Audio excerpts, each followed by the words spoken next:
यह एक ऐसी दुनिया है जहाँ पैसों की कोई वैल्यू नहीं, यहाँ टाइम ही सब कुछ है। यहाँ अगर आपको कोई चीज खरीदनी है तो आपको उस चीज के बदले अपनी जिंदगी का कुछ टाइम देना पड़ेगा, तब जाकर आप उस चीज को खरीद पाएंगे। लेकिन इस दुनिया में एक अच्छी जिंदगी गुजारने के लिए आपके पास टाइम का होना भी जरूरी है, क्योंकि यहाँ जब किसी इंसान की एज 25 साल तक पहुँच जाती है तो उस इंसान के हाथ पर 1 साल का टाइम स्टार्ट हो जाता है। जिस पल काउंटडाउन 0 हुआ उसी पल वह इंसान खत्म। अमीरों के पास इतना टाइम था कि वह 1000 साल की जिंदगी भी जी सकते थे। अमीरों ने खुद के लिए एक अलग दुनिया बना ली थी जहां वो लोग एक सुकून भरी जिंदगी गुजार रहे थे। लेकिन वहीं दूसरी तरफ गेटो सिटी में रहने वाले गरीब लोग दिन रात मेहनत करके खुद के लिए टाइम कमाते थे, नहीं तो उनकी जिंदगी खत्म हो जाएगी। इन्हीं गरीबों की बस्ती में विल नाम का एक लड़का रहता था जिसकी घड़ी में सिर्फ 23 घंटे ही बचे थे। विल अपनी मॉम के साथ रहता था। अब क्योंकि 25 साल के बाद उम्र रुक जाती है, इसीलिए उसकी माँ 50 साल की होकर भी बहुत जवान दिख रही थी। आज विल की माँ का 50वां जन्मदिन था। विल अपनी मॉम का बर्थडे सेलिब्रेट करने के लिए पिछली रात ओवर टाइम करके एक शैंपेन की बोतल लाया था। यह देखकर विल की मॉम बहुत खुश हो जाती है और वो विल से कहती है कि मैं अपने पोतों को देखना चाहती हूँ, तुम किसी लड़की को डेट क्यों नहीं करते? जिस पर विल जवाब देता है कि इन सब चीजों के लिए टाइम किसके पास है। विल की मॉम ने उससे कहा कि इलेक्ट्रिसिटी बिल और बैंक से लिया हुआ लोन कल की डेट तक मुझे क्लियर करना होगा, नहीं तो हमें फाइन पड़ सकता है। इसीलिए अब मैं जा रही हूँ और कल रात तक सभी बिल्स और बैंक के लोन्स जमा करवा कर वापस आऊंगी। उसने कहा कि मेरे पास सिर्फ 3 दिन का टाइम है। इलेक्ट्रिसिटी बिल और बैंक का लोन चुकाने में मेरे पास लगभग सारा टाइम खर्च हो जाएगा, इसीलिए कल शाम को तुम जरूर बस स्टॉप पर मेरा इंतजार करना, ताकि मेरा सारा टाइम खत्म होने से पहले मैं तुमसे कुछ टाइम ले सकूं। इस पर विल ने कहा ठीक है, मैं टाइम पर पहुंच जाऊंगा। जाने से पहले विल की माँ विल के हाथ को छूकर उसकी बॉडी में 30 मिनट ट्रांसफर करती है ताकि विल अच्छा नाश्ता खरीद कर खा सके। इसके बाद दोनों अपने अपने काम पर निकल गए। रास्ते में विल के पास एक छोटी बच्ची आती है। वो विल को एक कैप्सूल देकर विल से उसका थोड़ा सा टाइम मांगती है। विल मुस्कुराते हुए उस छोटी बच्ची को कैप्सूल में अपनी जिंदगी का 5 मिनट का टाइम दे देता है और वह चली जाती है। यहाँ हमें पता चलता है कि यह लोग अपने टाइम को एक कैप्सूल में स्टोर भी कर सकते हैं, जिससे यह लोग कभी भी यूज और ट्रांसफर कर सकते हैं। इसके बाद विल काम के लिए फैक्ट्री पहुंच जाता है। काम शुरू करने से पहले वह कॉफी लेने जाता है, लेकिन वहाँ वह देखता है कि हर एक चीज का दाम डबल हो गया है। जहां पहले कॉफी 2 मिनट की मिलती थी, अब उसका प्राइस डबल होकर 4 मिनट हो चुका है। यहाँ पर कभी भी किसी चीज का भी दाम बढ़ा दिया जाता है बिना किसी अनाउंसमेंट के। ये बात विल को बहुत बुरी लगती है। मजबूरी में विल ने भी कॉफी के लिए अपनी जिंदगी के 4 मिनट पे किए और काम पर लग गया। दिन भर के काम के बाद रात के वक्त विल अपने दोस्त के साथ एक बार में जाता है। विल का दोस्त एक नंबर का शराबी था। वह हर वक्त शराब के नशे में टली रहता। विल का दोस्त विल को इशारे में बताता है कि वह आदमी सबको फ्री में दारू पिला रहा है और उसके पास बहुत ज्यादा टाइम है। ये सुनकर विल ने जब उस आदमी की तरफ देखा तो उसे चारों तरफ से लड़कियों ने घेरा हुआ था। विल की जब उस आदमी की घड़ी पर नजर गई तो उस आदमी के पास 116 साल का टाइम था। ये देखकर विल समझ जाता है कि यह आदमी ग्रीनिच सिटी से है, क्योंकि गेटो सिटी में लोगों के पास ज्यादा से ज्यादा 2 दिन का टाइम होता है। विल उस आदमी के पास आया और उसे वार्न करने लगा कि यहाँ पर तुम्हें नहीं होना चाहिए था। यहाँ चोरों का खतरा है, ये लोग तुम्हें मारकर तुम्हारा टाइम चुरा लेंगे, इसलिए जल्दी से यहाँ से निकल जाओ। लेकिन वो आदमी विल की बातों को सीरियस नहीं लेता और उसे इग्नोर करके ड्रिंक करने लग जाता है। तभी उस बार में फोर्टिस नाम का एक गैंगस्टर अपने ग्रुप के साथ आया, जिसे देखकर सारे लोग बाहर निकल भागे। दरअसल यह शहर के सबसे बड़े गुंडे हैं जो लोगों से जबरदस्ती टाइम चुराते हैं। विल का दोस्त विल को पकड़कर ले जाने लगा, लेकिन विल ने जाने से इनकार कर दिया और वहाँ एक कोने में छिपकर सब कुछ देखने लगा। फोर्टिस उस अमीर आदमी से उसका सारा टाइम लूटने आया था। फोर्टिस उस अमीर आदमी को चैलेंज करता है कि चलो पंजा लड़ाते हैं और जो हारेगा वह अपना सारा टाइम जीतने वाले को दे देगा। ये टाइम फाइट आर्म रेसलिंग की तरह थी, जिसमें 2 लोगों को एक दूसरे की कलाई पकड़नी होती थी। जिस भी इंसान की कलाई नीचे होती थी उसका टाइम घटने लगता था और वो टाइम उस आदमी के हाथ में ट्रांसफर होने लगता था जिसकी कलाई ऊपर होती थी। इस तरह जीतने वाला इंसान सारा टाइम उस दूसरे आदमी से अपनी बॉडी में स्टोर करके उसे मार देता। फोर्टिस उस आदमी से कहता है, क्या तुम इसके लिए तैयार हो? इस पर उस अमीर आदमी ने कहा कि मैंने बहुत ज्यादा ड्रिंक की हुई है, इसलिए मुझे कुछ टाइम चाहिए, उसके बाद मैं तुम्हारे चैलेंज के लिए तैयार हूँ। फोर्टिस कहता है कि ठीक है, ये तुम्हारी आखिरी ख्वाहिश है, जाओ, मैं तुम्हें तैयार होने के लिए कुछ मिनट देता हूँ। फोर्टिस उसके साथ अपना एक आदमी भी भेज देता है ताकि यह भाग न सके। वो अमीर आदमी बाथरूम में आकर बहुत ज्यादा उल्टियां करने लग जाता है, क्योंकि उसे काफी चढ़ गई थी। इसलिए अगर वो इस हालत में फोर्टिस से पंजा लड़ता तो इस अमीर आदमी का हारना कंफर्म था। तभी विल वहां पर आ जाता है। वो फोर्टिस के आदमी को मारकर उस अमीर आदमी को अपने साथ उस जगह से बाहर निकाल लेता है और उसे फोर्टिस से बचाकर एक सेफ जगह पे ले आया। विल ने उस अमीर आदमी से कहा कि मैंने तुमसे कहा भी कि तुम्हारी जान को खतरा है, तुम जानबूझकर अपना टाइम क्यों बर्बाद कर रहे हो। वो आदमी विल को अपना नाम हेनरी बताता है और वो विल से पूछता है कि तुम्हारी उम्र कितनी है। विल ने बताया 28 साल। हेनरी ने कहा, मेरी मेरी उम्र 105 साल है और अब मैं जिंदगी से थक चुका हूँ। मैंने अपनी लाइफ में हर एक चीज का मजा लिया है और अब मुझे इस जिंदगी की जरूरत नहीं है। मैं जीना नहीं चाहता। ये सुनकर विल ने हैरानी से पूछा, आखिर तुम कहना क्या चाहते हो? इस पर हेनरी ने कहा, लगता है तुम अब तक हकीकत से अनजान हो। क्या तुमने कभी सोचा है कि इस दुनिया में अलग अलग टाइम जोन्स क्यों बनाए गए हैं? आखिर क्यों तुम्हारे टाइम जोन गेटो में किसी भी वक्त चीजों के दाम और टैक्स बढ़ा दिए जाते हैं? दरअसल महंगाई जानबूझकर बढ़ा दी जाती है ताकि गरीब लोग मरते रहें और उनकी मौत का फायदा ग्रीनविच टाइम जोन के अमीर लोगों को होता रहे। असल में ये सारा सिस्टम उन्हीं का बनाया हुआ है। जरा सोचो, वहाँ ग्रीनविच टाइम जोन में लोगों के पास जीने के लिए हजारों साल हैं, लेकिन यहाँ गेटो में तुम लोग हर रोज जीने के लिए मेहनत मजदूरी करते हो। ऐसा इसलिए है क्योंकि उन्होंने तुम्हें यह करने के लिए मजबूर किया है। वो लोग तुम लोगों को ज्यादा टाइम देना ही नहीं चाहते ताकि तुम लोग मजबूरी में उनके लिए काम करते रहो। वो लोग महंगाई बढ़ाकर तुम्हें ज्यादा से ज्यादा टाइम खर्च करने पर मजबूर करते हैं ताकि तुम्हारे टाइम से वो हमेशा की जिंदगी जी सकें। उन्होंने अपनी जिंदगी का हर एक दिन गरीबों की मौत से इकट्ठा किया है और मैं ऐसी जिंदगी बिल्कुल भी नहीं जीना चाहता जो किसी गरीब मजबूर इंसान की मौत से मिली हो। ये सब सुनकर विल समझ गया कि हेनरी बहुत ही नेक दिल इंसान है। हेनरी ने विल से आगे पूछा, अगर तुम्हारे पास मेरे जितना टाइम होता तो तुम क्या करते? विल ने मुस्कुराकर कहा कि सबसे पहले मैं बार बार टाइम को देखना छोड़ देता, क्योंकि उस वक्त भी विल के पास सिर्फ 18 घंटे होते हैं। वो सोने से पहले, सोने के बाद, खाना खाते टाइम हर वक्त अपनी घड़ी देखता रहता है, क्योंकि मुझे डर लगता है कि कहीं मेरा टाइम खत्म न हो जाए और मैं मर न जाऊं। विल कहता है कि मेरी मॉम घर संभालने के लिए बहुत ज्यादा मेहनत करती है। अगर मेरे पास तुम्हारी तरह इतना ज्यादा टाइम होता तो मैं अपनी मॉम के लिए ग्रीनविच सिटी में एक अच्छा घर खरीदता और हम दोनों वहाँ पर खुशी से जिंदगी गुजारते। इसके बाद विल ने हेनरी से कहा, आज रात हमें यहीं रुकना होगा, सुबह तक खतरा टल जाएगा, तब तुम वापस अपने घर लौट जाना। इसके बाद ये दोनों सो जाते हैं। सुबह उठकर हेनरी देखता है कि विल अभी भी सो रहा है। वो विल के पास आता है और उसके पास जितना भी टाइम होता है वो सारा का सारा विल को ट्रांसफर कर देता है और अपने पास कुछ ही मिनट बचाकर एक ब्रिज के ऊपर जाकर बैठ जाता है। विल जब नींद से जागा तो उसने देखा कि हेनरी वहां से जा चुका है। तभी हमेशा की तरह नींद से जागने के बाद विल ने अपनी घड़ी में नजर डाली। विल की घड़ी में 116 साल ऐड हो चुके थे। यह देखकर उसकी आंखें खुली की खुली रह गईं। उसे लगा कि वो अभी भी नींद में है और सपना देख रहा है। इसी दौरान विल की नजर विंडो पर पड़ी जिस पर लिखा था, मेरा टाइम बर्बाद मत करना। वो समझ जाता है कि हेनरी ने मुझे अपना सारा समय दे दिया है। तभी विल ने हेनरी को दूर एक ब्रिज के किनारे पर बैठे देखा। विल जल्दी से हेनरी की तरफ भागा, लेकिन अब बहुत देर हो चुकी थी क्योंकि हेनरी के पास अब बस कुछ ही सेकंड्स बचे थे और थोड़ी देर बाद वो एक झटके से मरकर ब्रिज से नीचे पानी में गिर गया। विल को हेनरी की मौत का बहुत ज्यादा दुख होता है। अब विल के पास 116 साल की जिंदगी थी और वो समझ जाता है कि अगर मैं यहाँ पर रहा तो लोग समझेंगे कि हेनरी को इसी ने मारा है। विल जल्दी से अपने दोस्त के पास जाता है। विल का दोस्त विल के हाथ में इतना सारा टाइम देखकर शॉक रह जाता है, जिसके बाद विल ने अपने दोस्त को दोस्ती की खातिर 10 साल का टाइम दिया। ये देखकर विल का दोस्त उसका दिल से शुक्रिया अदा करता है। विल कहता है कि यहाँ रहना मेरे लिए अब ठीक नहीं, क्योंकि इतने ज्यादा टाइम को देखते हुए मेरा टाइम छीनने के लिए कोई भी मुझे मार सकता है। अब मैं अपनी माँ के लिए ग्रीनविच सिटी में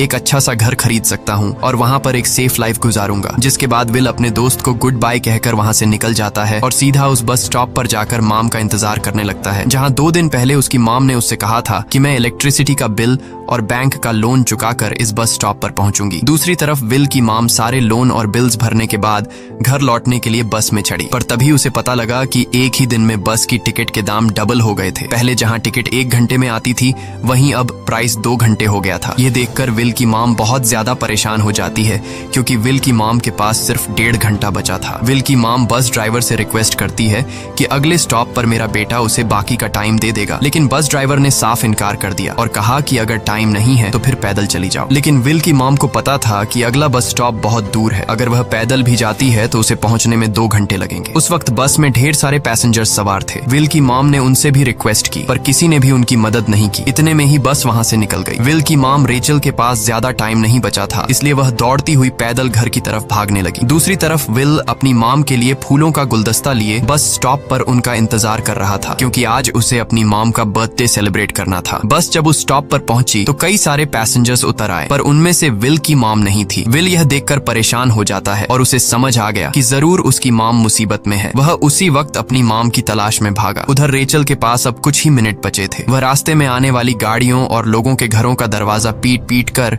उनसे थोड़ा समय उधार मांग रही थी, लेकिन कोई भी उसकी मदद करने को तैयार नहीं था। इधर विल जब कुछ दूर गया तो उसे उसकी मॉम दौड़ती हुई नजर आ गई। अपनी मॉम को भागते हुए देख विल समझ गया कि उनके पास ज्यादा टाइम नहीं है। वह अपना हाथ आगे करके तेजी से उनकी तरफ दौड़ने लगा। उधर रेचल के पास अब सिर्फ 10 सेकंड्स ही रह गए थे। वह भी पूरी तेजी से विल की ओर भाग रही थी, लेकिन जैसे ही रेचल अपने बेटे विल के पास पहुंची, उसका टाइम खत्म हो जाता है और वह मर जाती है। यह देखकर विल को बहुत दुख होता है, क्योंकि उसने अपनी मॉम के लिए क्या कुछ नहीं सोचा था। वह चीख चीख कर रोने लगा। अगली सुबह तक हेनरी की डेड बॉडी टाइम कीपर्स को मिल चुकी थी। ये टाइम कीपर्स वहां पर इन्वेस्टिगेशन करते हैं। आज की दुनिया में टाइम कीपर्स होते थे जो पुलिस की तरह थे। इन टाइम कीपर्स का काम भी क्राइम को रोकना होता है। टाइम कीपर्स के ऑफिसर रेमंड ने उस जगह में अच्छी तरह से जांच की, लेकिन उसे कोई भी क्लू नहीं मिला। तभी रेमंड की नजर उस ब्रिज के पास लगे सीसीटीवी कैमरा की तरफ गई। वह सीसीटीवी फुटेज चेक करने सीसीटीवी रूम के लिए निकल पड़ा। दूसरी तरफ विल समझ चुका था कि उसकी मॉम की मौत के लिए ग्रीनिच में रहने वाले अमीर लोग ही जिम्मेदार हैं,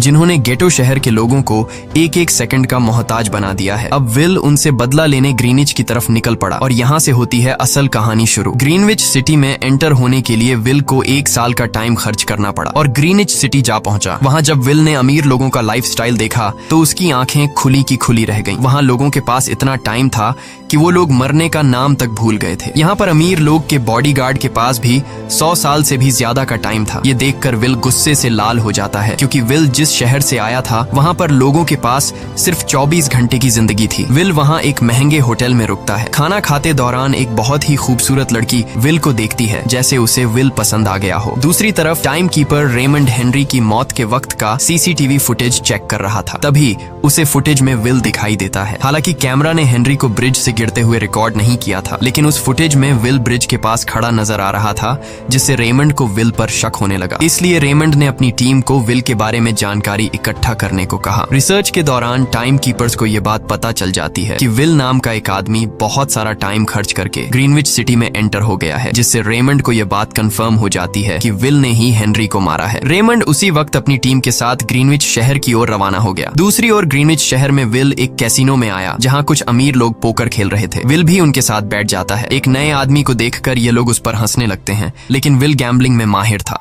आज उसके लिए अमीरों से पैसे निकालने का सबसे अच्छा मौका था। विल ने फिलिप नाम के एक रईस आदमी के साथ पोकर की बाजी खेली। फिलिप यहाँ का सबसे रईस इंसान है। उसके पास खुद का एक टाइम बैंक है जो लोगों को लोन पर टाइम देता है। फिलिप के साथ उसकी डॉटर भी बैठी होती है। यह वही लड़की है जो कुछ देर पहले विल को गौर से देख रही थी। गेम जब शुरू हो जाती है तब विल अपनी लाइफ का सारा टाइम दांव पर लगा देता है और अपनी माइंड के बदौलत वो फिलिप से 1100 साल जीत जाता है। यह देखकर फिलिप की बेटी सिल्विया विल से काफी ज्यादा इम्प्रेस हो जाती है। उसने विल को कल रात अपने घर पार्टी पर इनवाइट किया। फिर अगली शाम विल एक नई नवेली कार खरीदकर फिलिप की पार्टी में जा पहुंचा। वहीं पार्टी के दौरान विल और सिल्विया डांस करने लगते हैं और सिल्विया मन ही मन विल को दिल दे बैठी। वो अपनी दिल की बात विल से करने ही वाली थी कि तभी टाइम कीपर रेमंड अपनी टीम के साथ वहां पहुंचता है और विल को पकड़ लेते हैं। विल को खूनी समझकर सिल्विया भी उससे नाराज हो गई। रेमंड ने सबसे पहले विल का सारा टाइम उससे छीनकर सिर्फ 2 घंटे दिए। उसके बाद वो विल को हेनरी के खून के इल्जाम में गिरफ्तार करने लगा। रेमंड विल से पूछता है कि तुमने हेनरी को क्यों मारा। विल उसे कहता है कि मैंने उसे मारा नहीं था,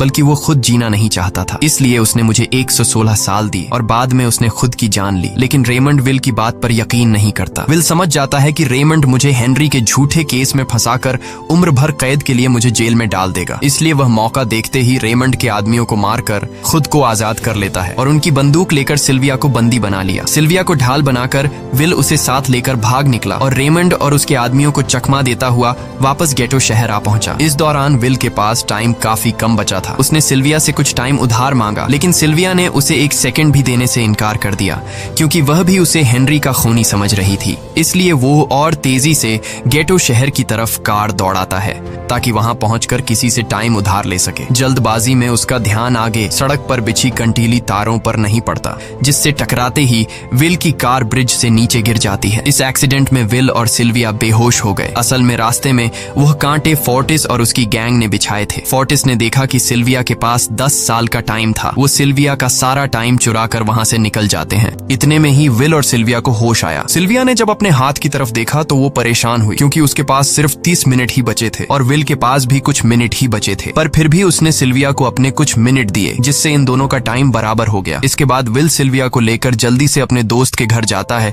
जिसे उसने 10 साल दिए थे। जब उसके दोस्त की वाइफ ने दरवाजा खोला और उसने विल को देखा तो उसने विल से नाराजगी जताते हुए कहा, तुम्हारे दिए हुए 10 साल ने मेरे हस्बैंड की जान ले ली। उसने सारा टाइम शराब में उड़ा दिया जिससे उसकी मौत हुई। ये सुनकर विल मायूस हो गया, लेकिन अब इन दोनों के पास भी ज्यादा टाइम नहीं था। अगर यह दोनों जल्दी से कुछ नहीं करते तो इनकी भी मौत पक्की थी। तभी विल ने सिल्विया के कानों में ईयरिंग देखी जो हीरे की थी। उसे बेचकर विल और सिल्विया को 2 दिन का टाइम मिल गया। इसके बाद विल सिल्विया को लेकर फोन बूथ पर आया। उसने सिल्विया के पिता फिलिप को कॉल किया और बताया कि उसकी बेटी अब तक सही सलामत है। उस वक्त रेमंड भी फिलिप के पास ही मौजूद था और विल को भी पता था कि रेमंड भी वहाँ मौजूद है। विल ने सिल्विया को छोड़ने के बदले 10,000 साल का टाइम मांगा और वो 10,000 साल टाइम बैंक के जरिए गरीब लोगों में बांटने को कहा और कल सुबह तक का टाइम दिया। हालांकि फिलिप के लिए यह रकम कुछ भी नहीं थी, पर फिलिप किसी भी कीमत पर गरीबों को टाइम नहीं देना चाहता था। इधर विल सिल्विया को अपने घर ले आया जहां पर दोनों सुबह होने का इंतजार कर रहे थे। इसी दौरान सिल्विया ने विल से पूछा कि उसकी फैमिली कहाँ है। इस पर विल ने बताया कि पिछली रात ही टाइम न होने की वजह से मेरी माँ की डेथ हुई। ये सुनकर सिल्विया को बहुत बुरा लगता है और उसे एहसास होता है कि यहाँ गरीब लोग हर पल मौत के डर में जीते हैं। उन्हें एक दिन का टाइम कमाने में कितनी मेहनत करनी पड़ती है। अगली सुबह बैंक खुलते ही विल और सिल्विया खिड़की से बैंक पर नजर रखने लगे, लेकिन बैंक ने गरीबों में टाइम नहीं बांटा। सिल्विया यह देखकर बहुत मायूस हो गई कि टाइम के आगे उसके पिता के लिए अपनी बेटी की भी कोई कीमत नहीं थी। अब सिल्विया को समझ आ गया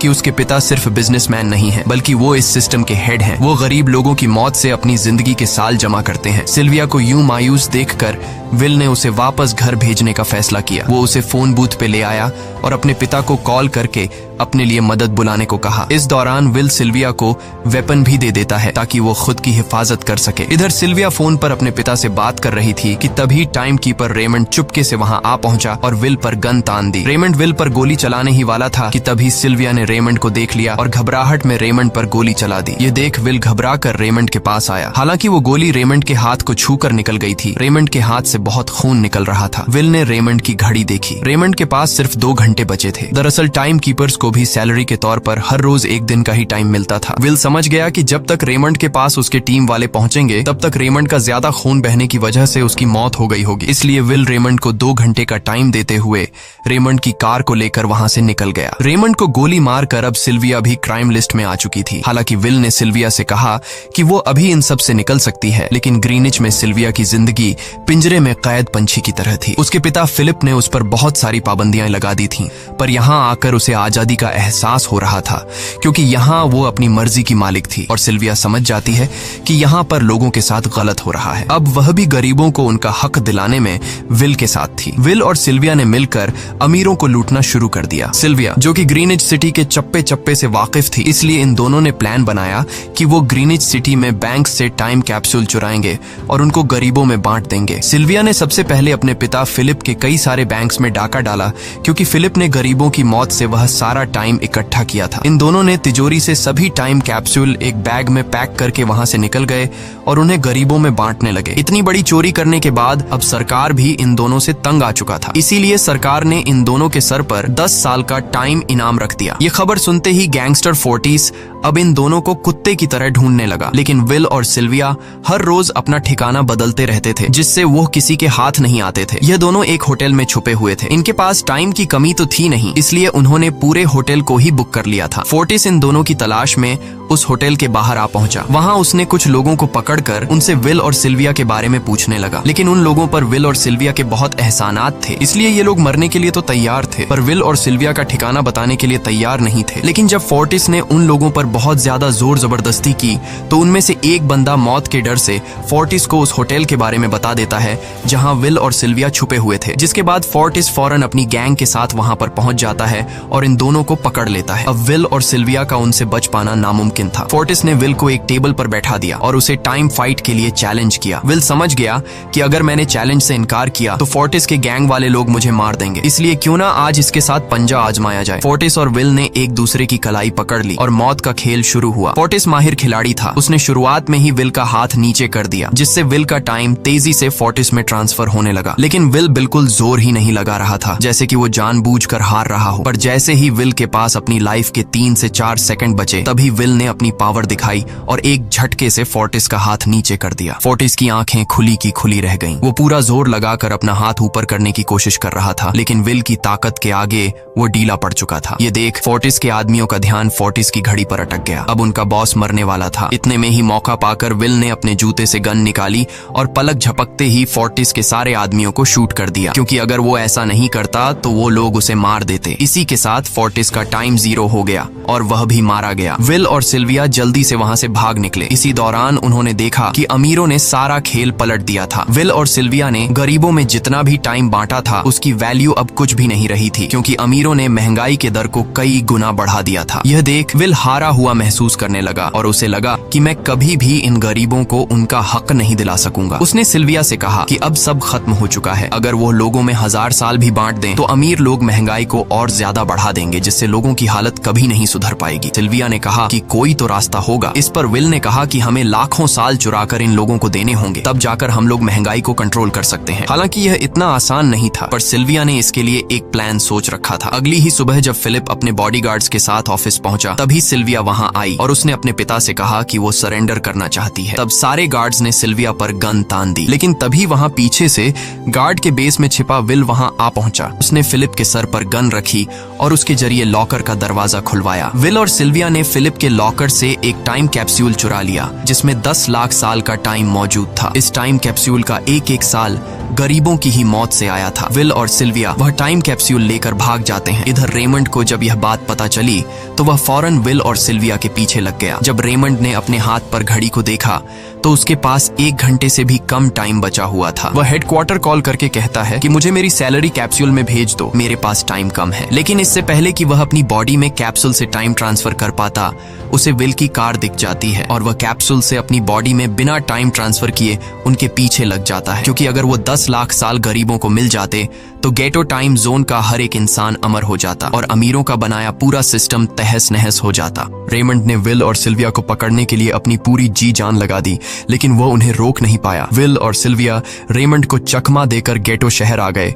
और वह टाइम कैप्सूल एक बच्ची के हाथों में सौंप दिया। उन्हें पता था कि रेमंड सीधा हमारे पीछे गीटो शहर पहुंचेगा, इसलिए उन्होंने इस जगह को छोड़कर एक सुनसान जगह पर चले गए। उधर उन्होंने गीटो शहर के लोगों में लाखों साल बांटकर उन्हें अमर कर दिया था, लेकिन खुद इन दोनों के पास बहुत ही कम टाइम बच जाता है। बदकिस्मती से उसी पल रेमंड ने उन्हें पकड़ लिया। रेमंड ने विल को धमकी देते हुए कहा, अगर तुम्हें अपनी जान प्यारी है तो चुराया हुआ सारा टाइम वापस कर दो। तब विल ने उसे अपनी घड़ी का समय दिखाया। विल और सिल्विया के पास कुछ ही मिनट बचे थे। विल ने रेमंड से कहा, कहीं तुम भूल तो नहीं गए? याद है जब तुम मरने वाले थे तो मैंने तुम्हें कुछ टाइम उधार दिया था। टाइम तो तुम्हें मुझे वापस करना चाहिए। यह सुनकर रेमंड को याद आया कि विल और सिल्विया को पकड़ने की जल्दी में उसने अपने टाइम पर ध्यान ही नहीं दिया। जब उसने अपनी घड़ी पर नजर डाली तो उसके पास सिर्फ 5 सेकंड ही बचे थे, जो देखते ही देखते 0 हो गए और रेमंड मारा गया। विल और सिल्विया रेमंड से तो बच गए थे, पर इन दोनों के पास भी अब सिर्फ एक मिनट ही बचा था। ऊपर से उस सुनसान इलाके में उनकी मदद करने वाला भी अब कोई नहीं था। उन्हें अपनी मौत साफ नजर आ रही थी। इन दोनों ने मायूस होकर एक दूसरे को गले लगाया और तभी विल को रेमंड की कार नजर आई। विल फौरन कार की तरफ भागा और वहां पहुंचकर उसने रेमंड की सैलरी का टाइम अपनी घड़ी में ट्रांसफर कर दिया। इसके बाद वह सिल्विया को भी टाइम देने उसकी ओर भागने लगा। सिल्विया भी तेजी से विल की ओर दौड़ रही थी। सिल्विया के पास कुछ ही सेकंड्स बचे हुए थे। यह बिल्कुल उसी तरह का पल था जिस तरह से विल ने अपनी मॉम को खोया था। विल ने अपनी मॉम को तो खो दिया था, पर सिल्विया को नहीं खोना चाहता था। विल सिल्विया के बिल्कुल करीब ही था, पर तभी सिल्विया विल की बाहों में गिर पड़ी। लकीली विल ने सही वक्त पर सिल्विया का हाथ थाम लिया था, जिससे उसकी जान बच गई। विल और सिल्विया की बदौलत अब डेटन शहर के सारे लोग अमर हो चुके थे। अब उन्हें 1-1 घंटे कमाने के लिए फैक्ट्रीज में काम करने की जरूरत नहीं थी। वह सभी अपने सपनों को पूरा करने ग्रीनिच शहर की ओर निकल पड़े, जिससे अमीरों का बनाया सारा सिस्टम फेल हो गया। वहीं इसी के साथ यह कहानी खत्म हो जाती है। अगर आपको वीडियो अच्छी लगी हो तो हमारे चैनल को सब्सक्राइब और वीडियो को लाइक जरूर कीजिएगा।